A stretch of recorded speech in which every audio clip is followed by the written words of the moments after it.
सभी स्टूडेंट्स को नमस्कार बेटा। और इस वीडियो में हम लोग जो है डिस्कस करेंगे आप लोगों की राज्यपाल के ऊपर यानी गवर्नर।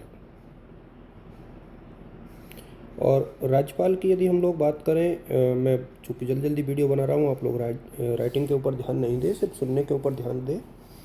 और ये राज्य की कार्यपालिका होती है। ये राज्य की जो कार्यपालिका होती है उसका प्रधान कौन होता है? गवर्नर। तो एग्जीक्यूटिव की बात जब हम लोग करते हैं कार्यपालिका की, तो उसका प्रधान गवर्नर होता है। और आप लोग देखोगे तो जो नाम मात्र की कार्यपालिका है ना, वो तो गवर्नर है नाम मात्र की कार्यपालिका। और जो वास्तविक कार्यपालिका है वो सीएम, वास्तविक कार्यपालिका वो सीएम और मंत्रिपरिषद, सीएम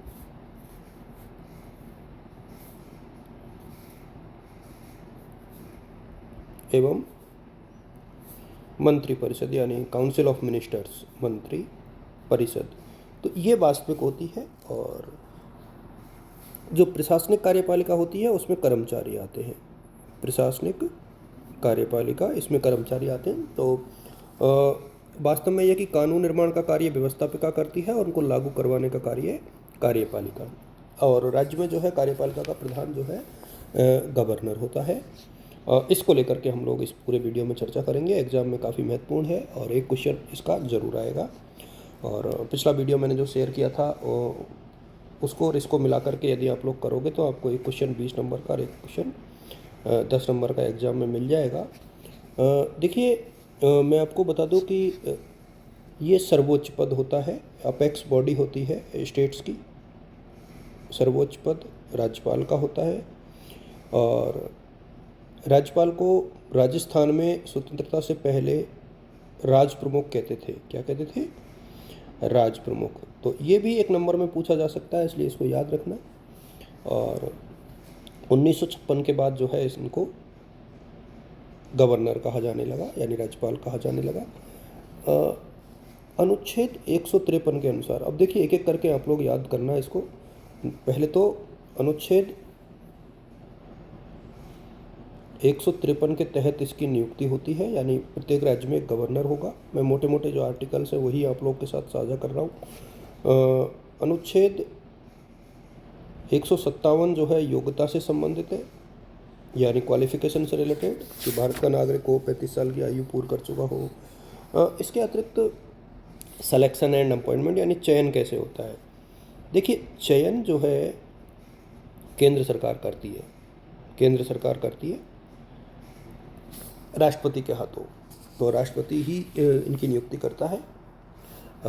अनुच्छेद 159 जो है शपथ से संबंधित है। शपथ यानी ओथ। और ये अनुच्छेद 159, ये अनुच्छेद यदि आप लोग लिखोगे तो अच्छे नंबर आएंगे। देखिए, कार्यकाल यानी टेन्योर एंड रिमूवल। तो कार्यकाल जो गवर्नर का होता है वो 156 अनुच्छेद में दिया हुआ है, 5 ईयर होता है।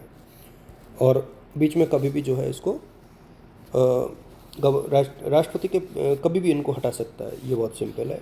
और इसके बाद जो है पावर एंड फंक्शन, यानी कार्य। पावर एंड फंक्शन यानी कार्य कौन कौन से हैं, वो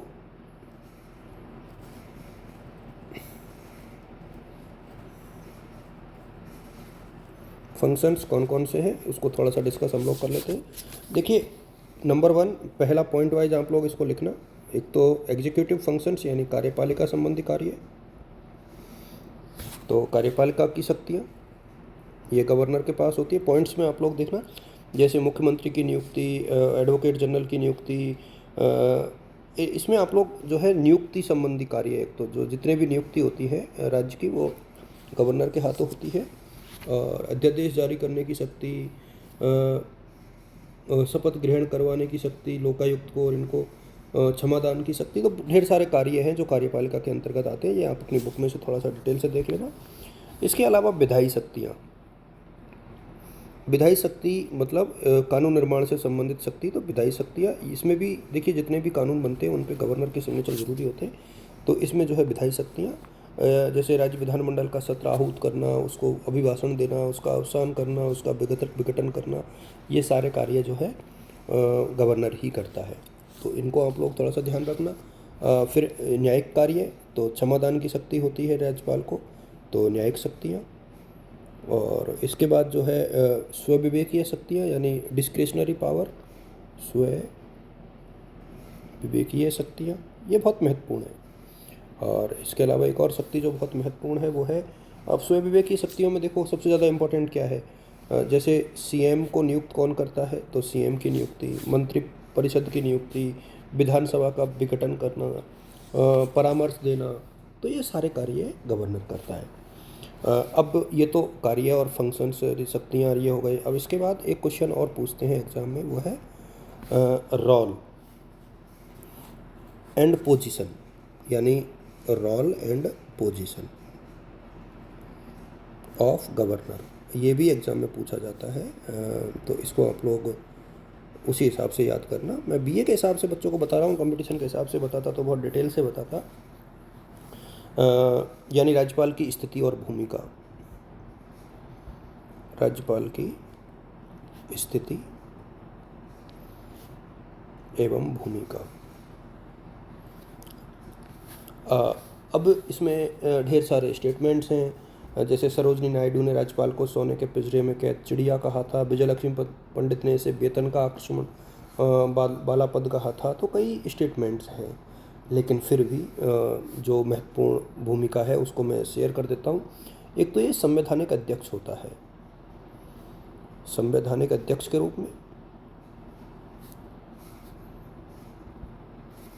और इसके अलावा जो है केंद्र के प्रतिनिधि के रूप में,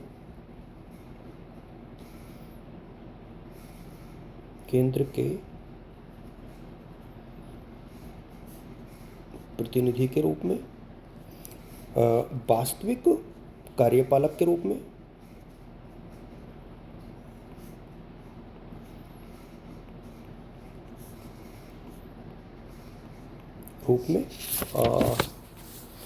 विवादित परिस्थितियों में महत्वपूर्ण हो जाता है, तो विवादित परिस्थितियों में भूमिका, विवादित परिस्थितियों में भूमिका। और कार्यपालिका प्रधान होता है, कार्यपालिका प्रधान। और दूसरा यह है कि